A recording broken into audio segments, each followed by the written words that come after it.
Bob McAdam here in Johannesburg, South Africa for the User Group World Tour 2019. And we're having a tremendous time here, needless to say. It's my first visit to South Africa. I've met tons of great people. And today everyone is collaborating here at the Canvas River Sands in Johannesburg, talking Dynamics GP, Dynamics NAV, Dynamics 365 Business Central, all the Power Platform and all the pieces of the puzzle in Microsoft 365.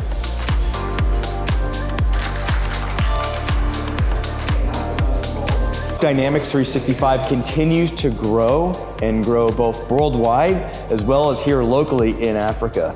What's impressed me most during my visit is to see not only just the existing Dynamics partners who have adopted our cloud solutions around Business Central, but it's also been the non-Dynamics partners who have never sold an ERP or CRM solution, who have been here this week and tell me how excited they are about the go-to-market opportunities that they have within their customer base. It's just an exciting, exciting opportunity.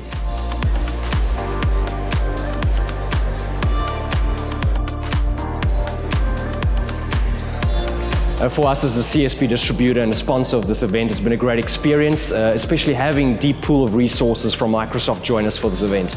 We had Craig Kreskus presenting Dynamics 365 Business Central over the last 2 days, and it's been fantastic to see the new partners interact, as well as the existing Dynamics partners realizing the potential that we have in this wonderful solution.